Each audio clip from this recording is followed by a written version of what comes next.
Sport Singapore has launched its One Day campaign. It's a campaign that looks to rally Singaporeans behind our national athletes ahead of this year's Olympic Games, Paralympic Games, SEA Games and ASEAN Para Games. Hello, you're watching a Spotlight on Team Singapore, and joining me in studio today is my co-host for the season, Farah Nair.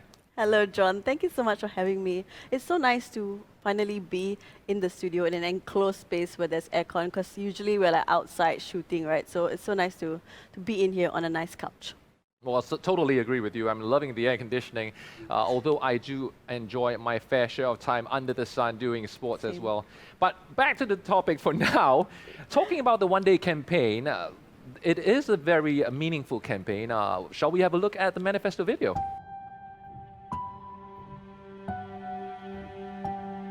One day, you may finish first, or you may simply reach the finish line. One day, you may manage a headstand, or go beyond touching your toes. One day, you may run a block without stopping, or complete a marathon. One day, you may overcome the biggest obstacles, including yourself. One day, you'll make it look easy, or just find it a little less hard.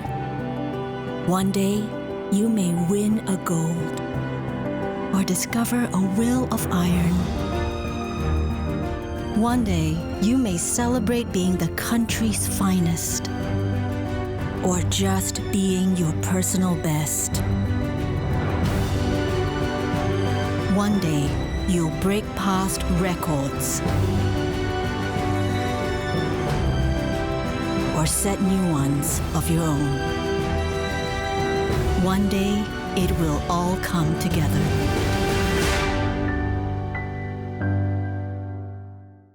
Wow, what are your first impressions of that video, Farah? The first thing I thought of was, it is really inspiring.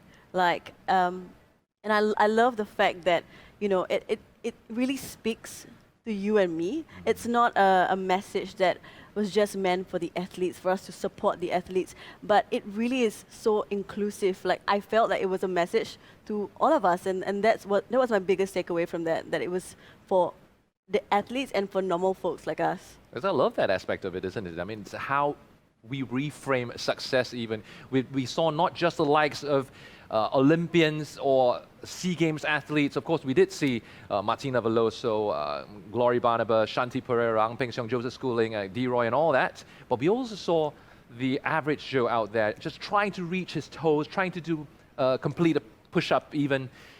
It just goes to show that everyone's one day could be different. Yeah, absolutely agree. Because you and me, we're gonna have different things we want to achieve one day, and it's really nice to see that kind of message being put out there for everyone, really. And what is your one day, pray tell? I think we spoke about this earlier, but my biggest one day, my biggest dream in life one day is to actually, and I feel like a lot of people know, like you know this, I do love my football. I really am a huge fan of the sport, and I love the Premier League. So my dream one day is to work for the Premier League, to do Premier League productions, to host for them, and you know, that's my huge dream one day. But for now, for the nearer future, one day I just want to be more consistent in my workouts, you know, be more like you, John. Run every day. Yeah. Wow. I tell you what, I know for a fact that Farah is a die-hard Liverpool fan, and that may get in our way over the course of this season of a Spotlight on a Team Singapore. But perhaps one day we'll get over that. Yeah. Because I feel, you know, competition is important, not just for the athletes, for me and you as well. Like, it's important. Competition is just important in the end. And speaking of competition, we did have the privilege of an interview with one of the One Day campaign athletes very recently, and it's none other than Singapore's fastest woman, Shanti Pereira. Let's take a look.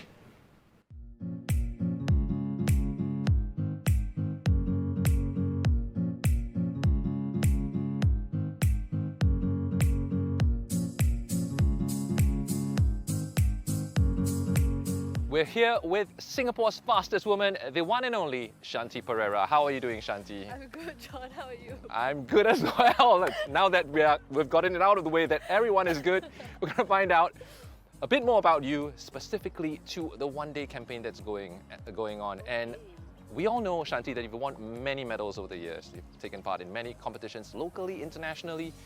But it's not just about the medals, isn't it? I mean, there are many things that you face on a daily basis as an athlete, sacrifices you make, and not every training session is a good training session necessarily.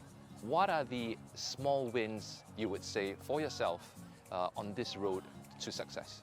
I think, yeah, it's really all about the little things that I do during training, like working on my technique. If I run like 0.2 seconds faster in a speed endurance run, I think those like small little improvements really contribute towards the end goal. So like if I'm doing a block session, for example, and my coach is videotaping me and somehow or other my technique is super good that day, then it's like, okay, good, like I'm improving, I'm working towards the bigger goal. Yeah, so it's this kind of small wins that I think motivate me even more and yeah, proves to me that I'm on the right track. Yeah. Great. I like that pun right at the end, on the right track. Just in case she's not running on the right one, she can always make a swap to the other track. But I mean, I love that anyway.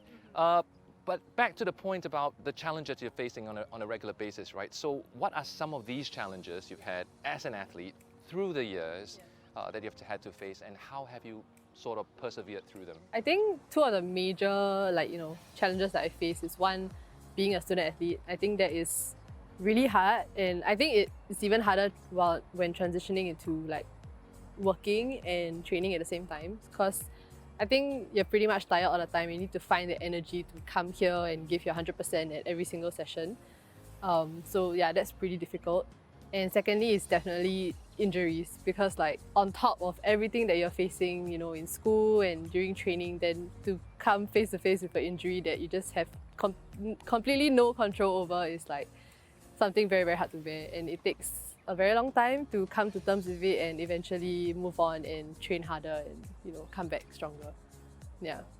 So one of the risks of being an athlete, isn't it? It is, yeah, it is. And that's where setbacks. like a lot of emphasis is put on like recovery and making sure that your body, like you just know your body and you know what you can do on a particular day. If you really not feeling it or anything, then you know like, okay, maybe I should just stop or like don't do so much that day.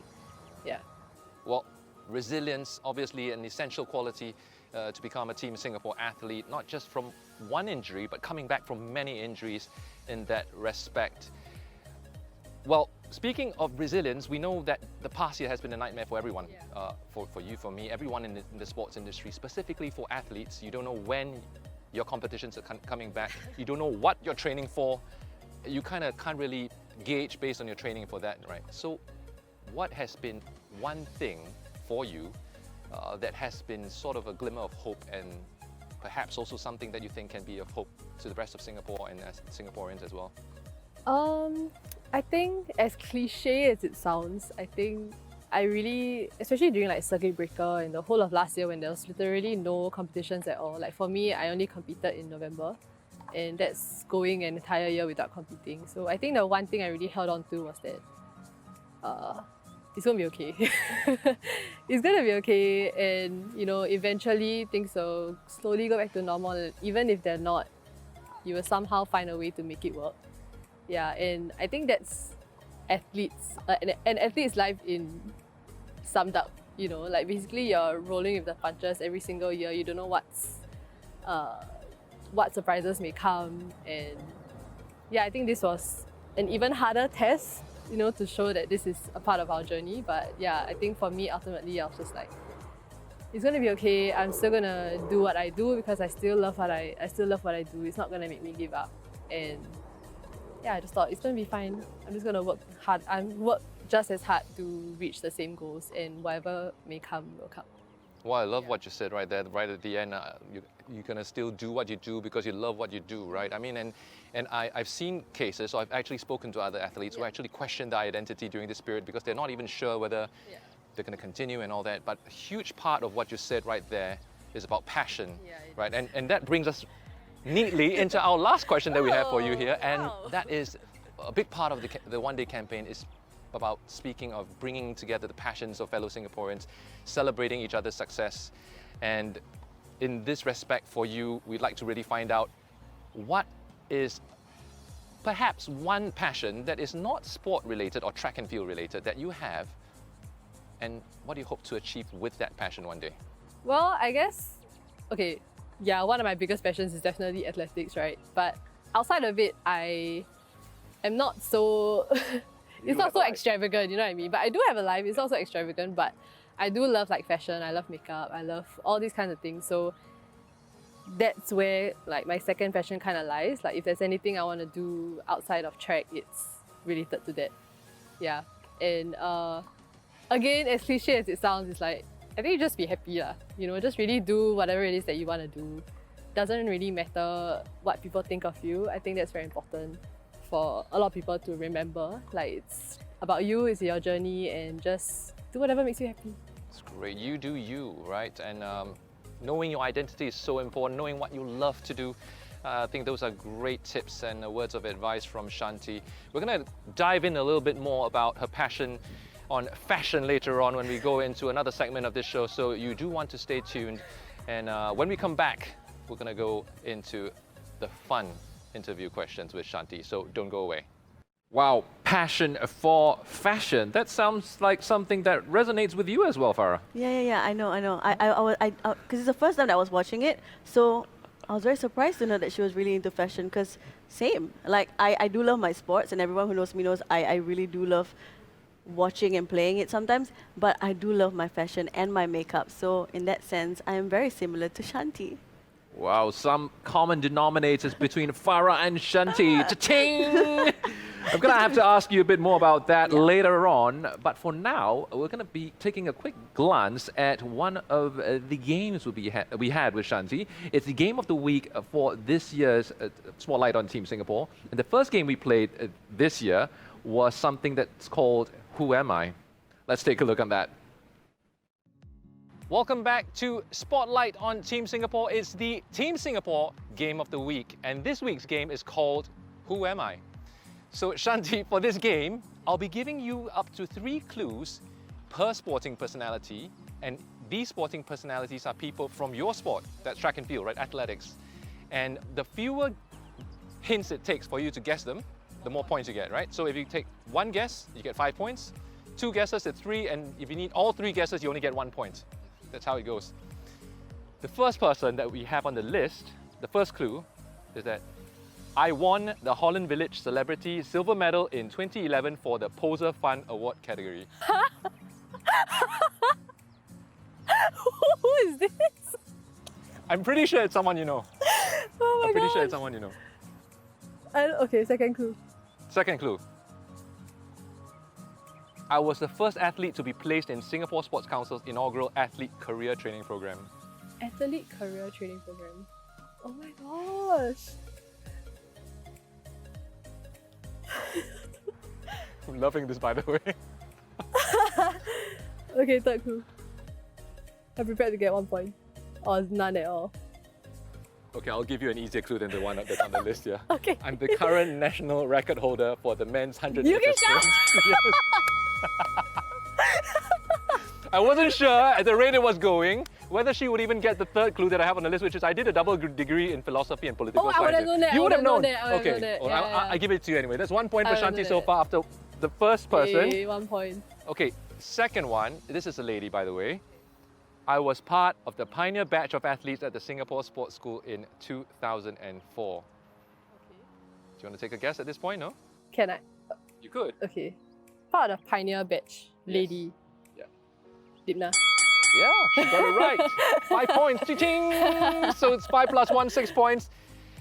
For Shanti, good job. Didn't have to use the other 2. Our last one is, okay, I started off as a football player. Okay. No? Started off as a football player. Who started off as a football player?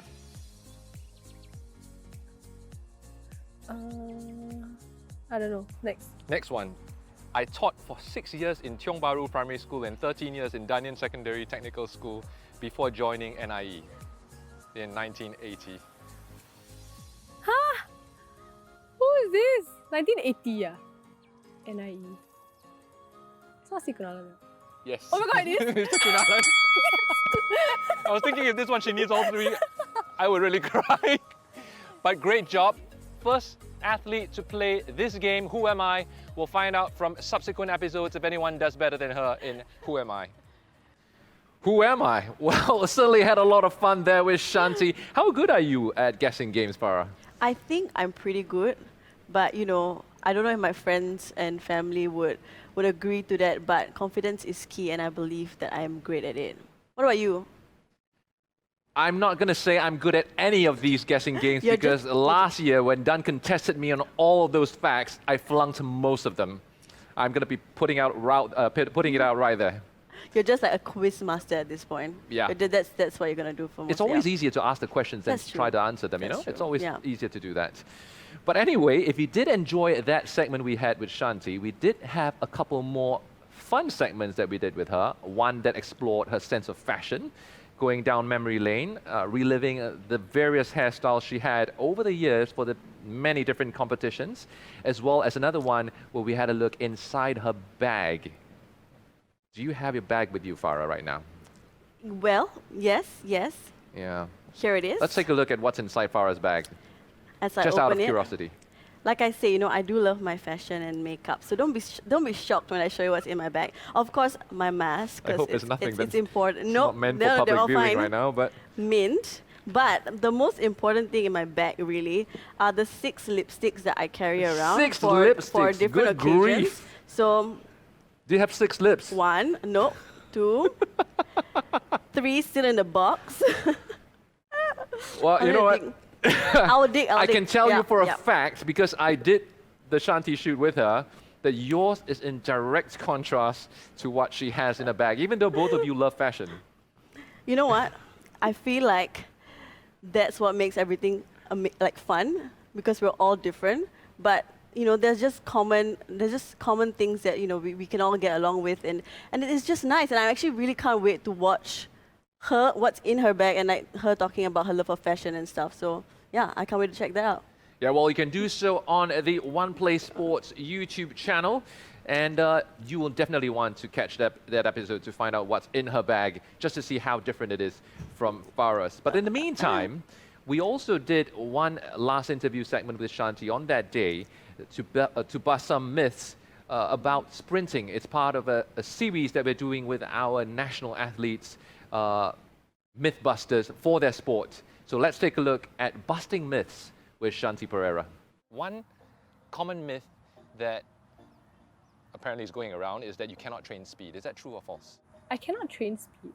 Meaning you're either born like fast, or of course there's a certain element of talent or natural inborn kind of athletic ability, or for sprinters your reaction time, right? But we're talking about like speed. Can it be trained? I think it can.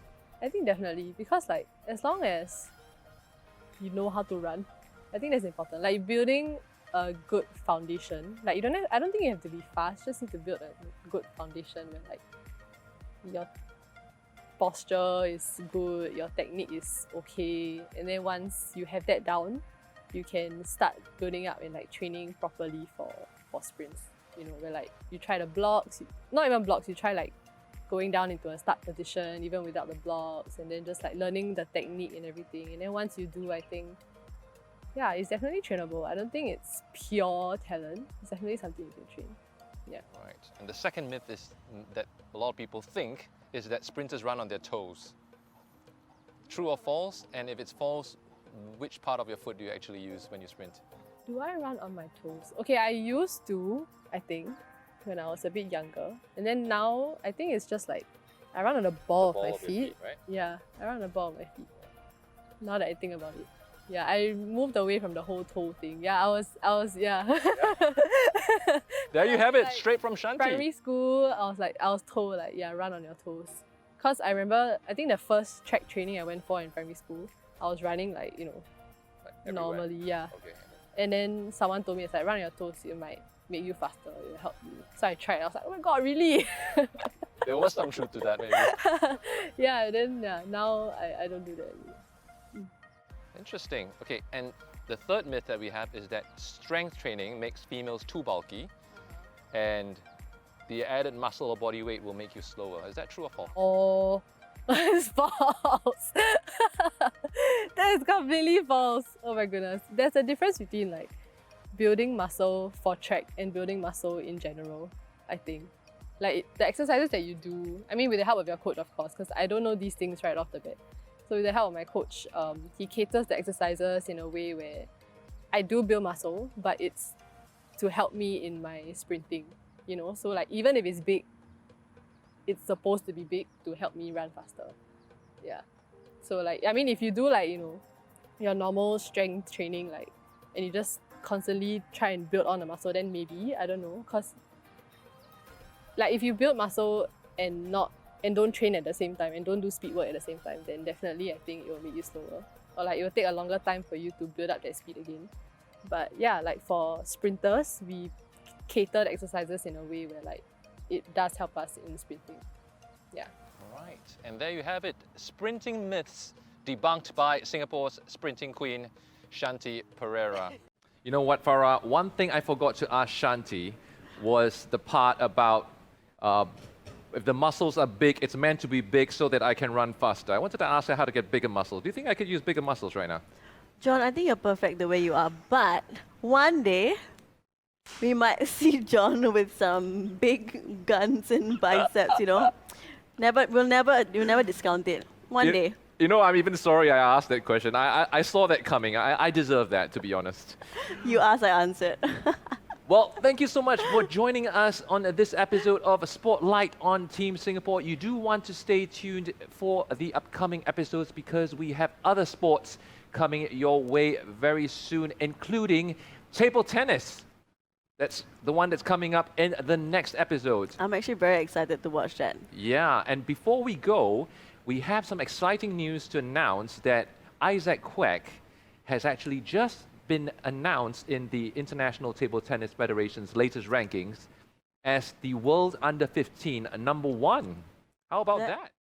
Was also named as World Under-1 for the Under-18 category. And of course, he recently just lost out to Clarence Chu, who became the first Singapore-born male athlete to qualify for an Olympic Games table tennis male singles event. Well, that's quite a mouthful. Try saying that 10 times, Farah.